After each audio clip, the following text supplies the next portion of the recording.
Before we dive in, viewer discretion is advised. This content is for entertainment. What happens when one of country music's biggest superstars walks into the lion's den of daytime television and finds himself face to face with one of the most outspoken, unfiltered hosts in American broadcasting? What unfolds is not just another celebrity interview gone wrong. It's a masterclass in standing your ground, a battle of worldviews that escalated from polite conversation to one of the most explosive confrontations in live television history.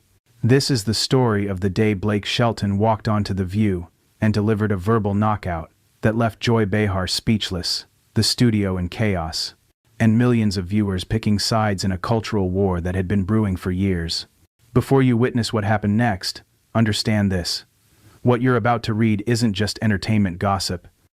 This was a defining moment when the mask came off, when Hollywood polish gave way to raw, unfiltered truth, and when a country boy from Oklahoma reminded the entire entertainment establishment exactly who he was and who he would never be.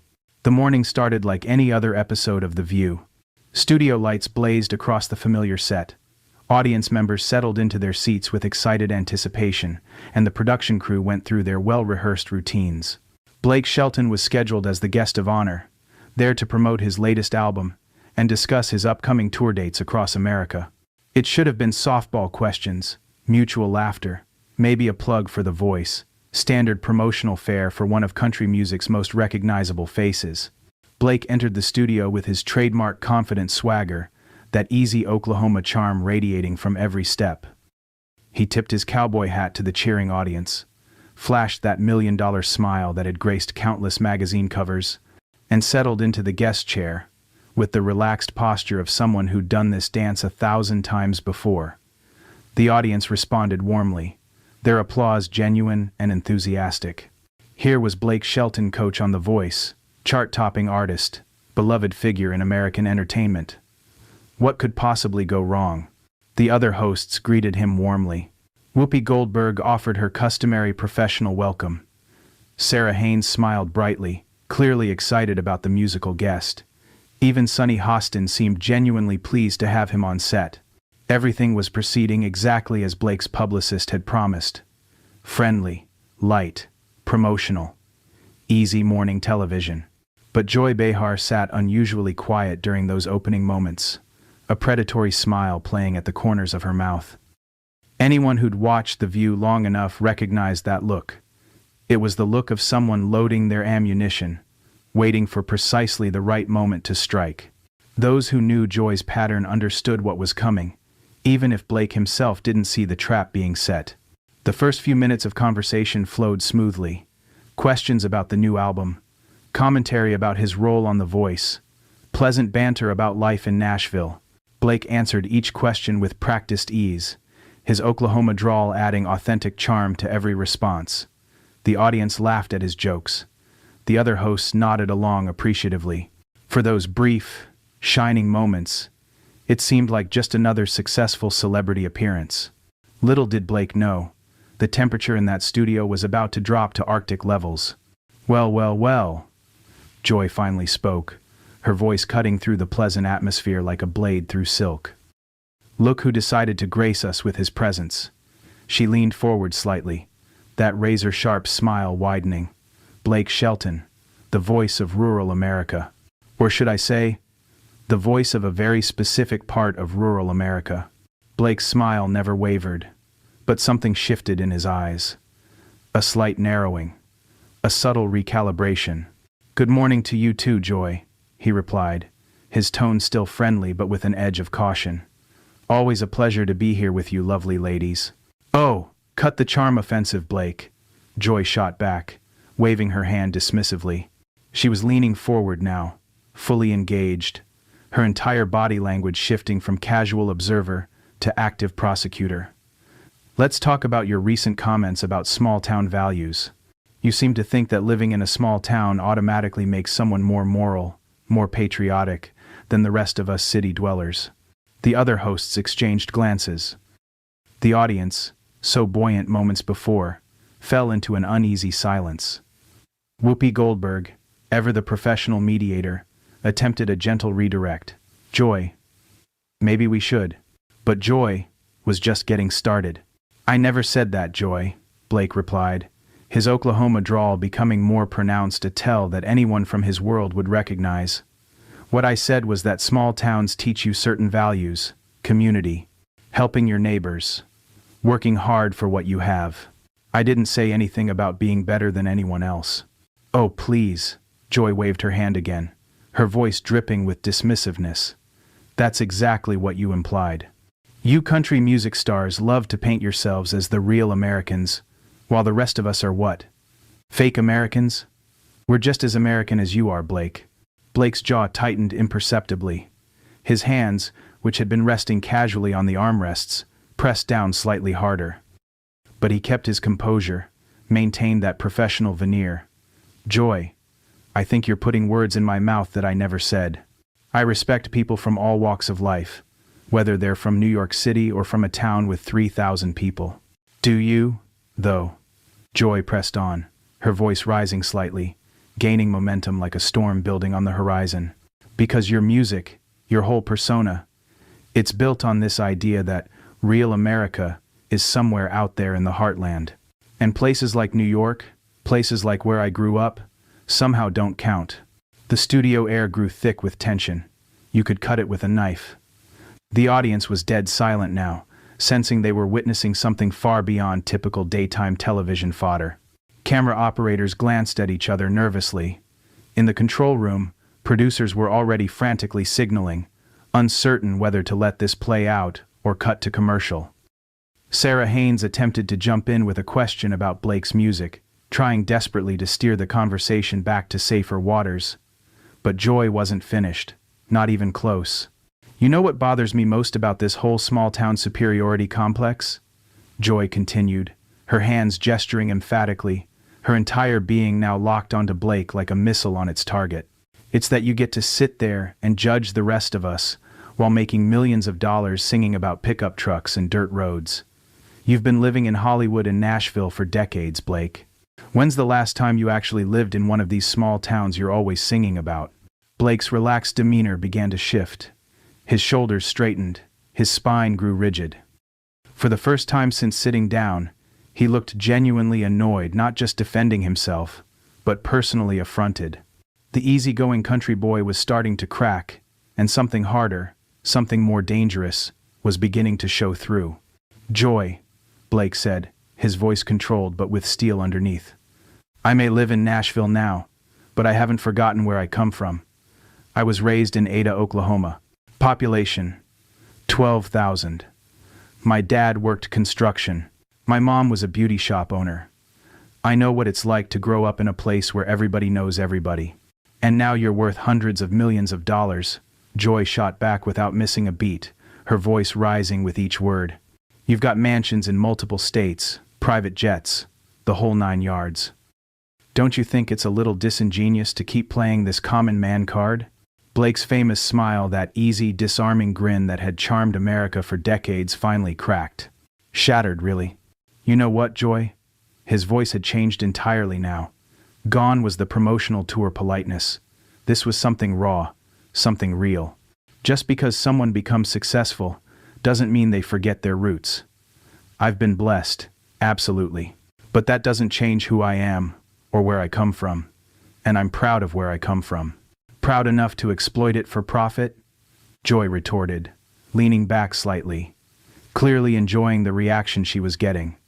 Her eyes were bright with the thrill of the chase. Your whole brand is built on this mythology of simple country folk versus sophisticated city people. It's divisive, Blake, and frankly, it's getting old. The tension in the studio was palpable now. Electric. Crackling. Every person in that room could feel it, the point of no return approaching fast. Whoopi tried once more to steer the conversation in a different direction, her voice carrying a note of warning.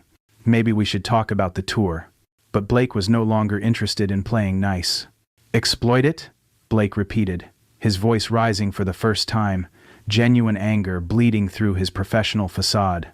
Joy, I write and sing about my life, my experiences, the people I grew up with.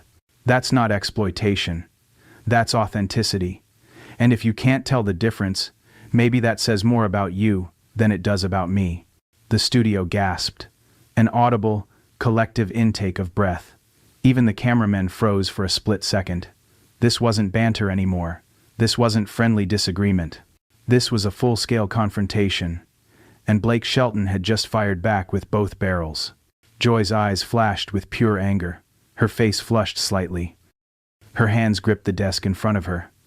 Authenticity? She practically spat the word. Give me a break, Blake. You're about as authentic as a $3 bill.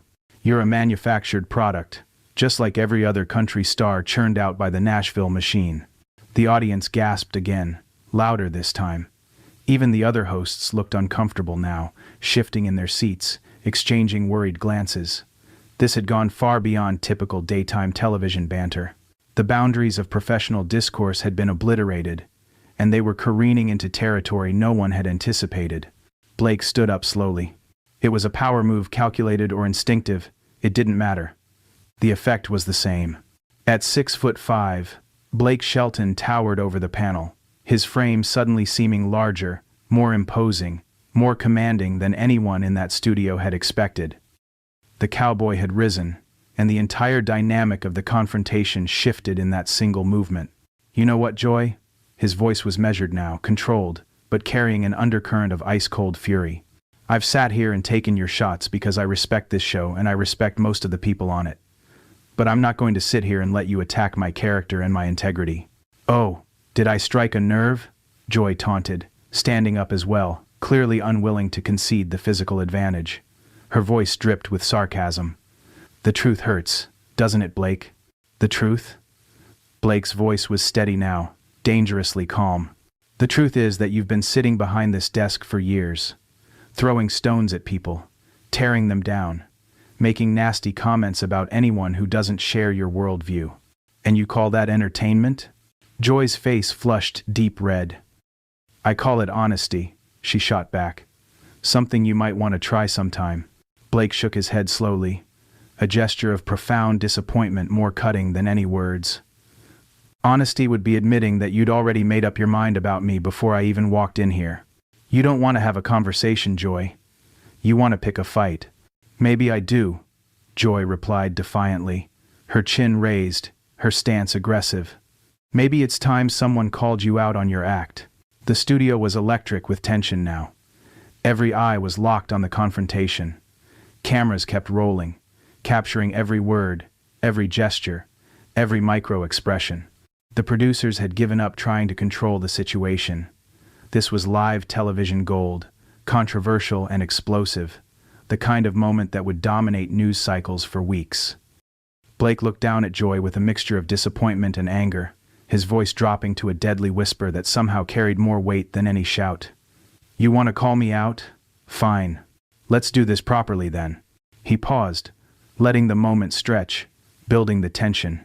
You sit there every day criticizing people you've never met, places you've never been, experiences you've never had. You talk about small towns like they're some kind of joke, like the people who live there are beneath you. Joy leaned back in her chair, arms crossed defensively, but her voice remained combative. I never said they were beneath me. I said your portrayal of them is fake. My portrayal? Blake's voice grew louder, losing that careful control. I didn't read about it in a book or watch it on television, Joy. I lived it. I lived in a place where when your neighbor's barn burned down, 20 families showed up the next day to help rebuild it. Where when someone got sick, the whole community rallied around them. That's not fake. That's real life. Oh, spare me the Norman Rockwell painting, Joy interrupted, her voice sharp and cutting. Small towns have problems too, Blake. They have poverty, addiction, close-mindedness. But you never sing about that, do you? You only sing about the pretty parts. Blake's hands clenched into fists at his sides, his knuckles going white. You think I don't know about the hard parts? My hometown has struggled with factory closures, young people leaving because there aren't enough opportunities. I've seen families lose everything. But you know what? Those same people who are struggling still look out for each other. They still have dignity. They still have heart. And they still vote for politicians who keep them struggling, Joy shot back, her voice rising to match his intensity. But I suppose that's not something you want to talk about either, is it? The other hosts were frantically trying to signal for a commercial break, waving their hands, making cutting gestures across their throats. But the confrontation had taken on a life of its own, a runaway train that no one could stop. "There it is," Blake said, his voice quiet now but somehow more dangerous for it. "There's the real agenda. This was never about my music or my authenticity. This is about politics. This is about the fact that you can't stand that there are millions of Americans who don't think like you, who don't vote like you, who don't share your vision of what America should be.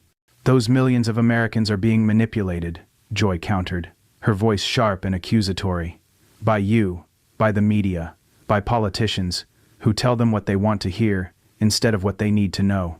Blake took a step closer to the panel, his voice rising with genuine passion. "Who decides that, Joy?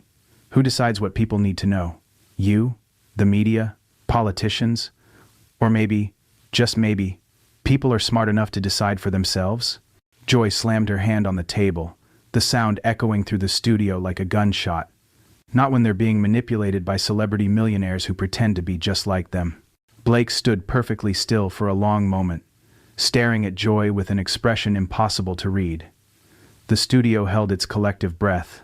Then, slowly, deliberately, he reached up and took off his cowboy hat, an action loaded with symbolism that everyone in that room understood. "You know what, Joy?"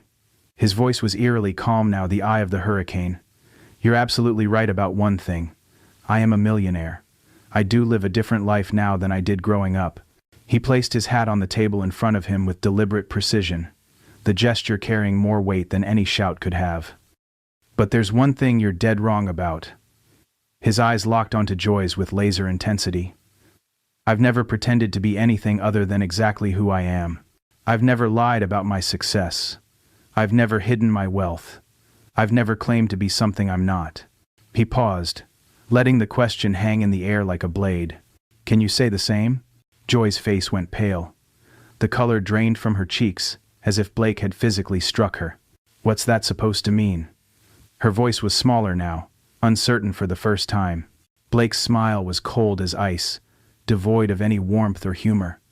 "It means maybe before you start lecturing other people about authenticity, you should take a long, hard look in the mirror." The studio fell into an uncomfortable silence. No one moved. No one breathed. Even the camera operators seemed frozen, uncertain whether to keep filming or look away from what was happening. Joy's face cycled through several emotions: shock, confusion, anger, and finally settling on pure, undiluted rage. "How dare you?" she whispered, her voice trembling with fury.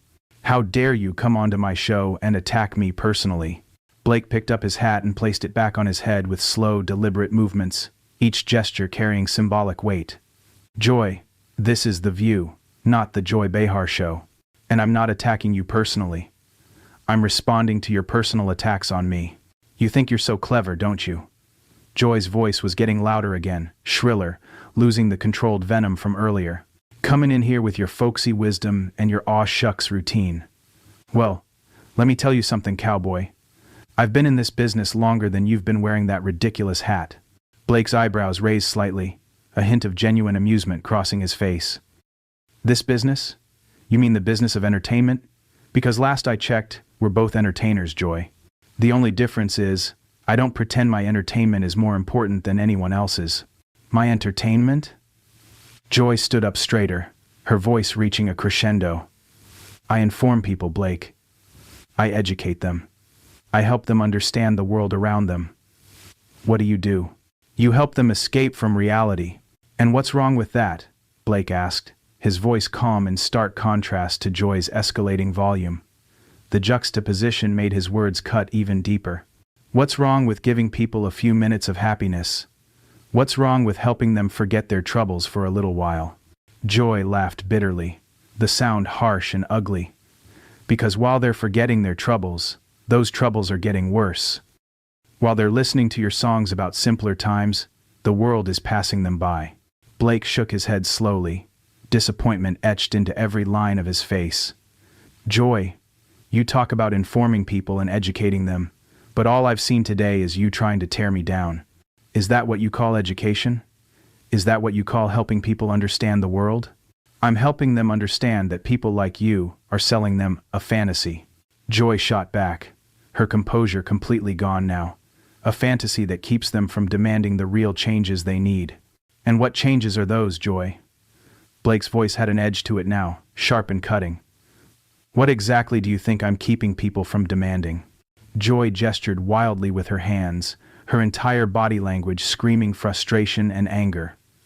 Better jobs, better health care, better education for their children. Instead of fighting for those things, they're content to live in your make-believe world, where everything is simple and pure and good.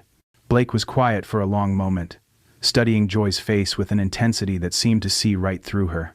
When he spoke, his voice was softer, but somehow more dangerous, a whisper that cut deeper than any shout. You know what I think, Joy? I think you're angry because people find comfort in things that don't come from you. I think you're angry because despite all your lecturing and educating and informing, people still choose to listen to simple songs about simple pleasures. Joy's face turned bright red, her hands shaking slightly. That's not what this is about. Isn't it? Blake pressed on, taking another step forward, his presence filling the space. You can't stand that people find joy in things you don't understand, things you don't control. You can't stand that someone like me, someone you think is beneath you intellectually, can connect with people in ways you never could. You don't connect with people, Joy practically screamed. You manipulate them. You feed them lies about how great things used to be so they won't notice how bad things are now. Blake's laugh was harsh, bitter, nothing like his usual warm chuckle. Joy, I've never once said things used to be better. I've never said people should go backward. I sing about appreciating what you have, about finding happiness in your family, your friends, your community. If that's manipulation, then I guess I'm guilty. You are guilty, Joy said, her voice breaking slightly, tears of frustration threatening to spill. You're guilty of keeping people satisfied with less than they deserve. Blake stared at her for a long moment, something shifting in his expression, not pity exactly, but a kind of sad understanding. Then slowly, he began walking toward the edge of the set. You know what, Joy? His voice was tired now, worn down by the confrontation. I came here today to talk about my music, to have a conversation with you and your colleagues. But clearly, you had a different agenda. Where are you going? Joy demanded, her voice becoming shrill with panic at losing control of the situation.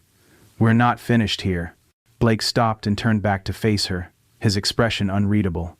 Yes, we are. Because there's no point in continuing this conversation. You've made it clear that you don't want to discuss anything. You want to attack everything. Joy's voice became desperate, grasping. I want to discuss the truth, Blake. I want to discuss your responsibility as a public figure. My responsibility? Blake's voice was incredulous.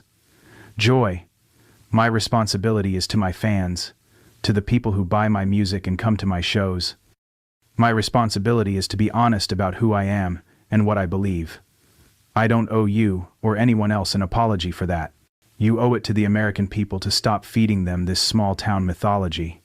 Joy shouted, her composure completely shattered now. You owe it to them to stop pretending that ignorance is bliss. Blake's face went stone cold. Every muscle in his jaw tightened. His eyes turned hard as steel. And there it is, he said, his voice dangerously quiet. You just called millions of Americans ignorant.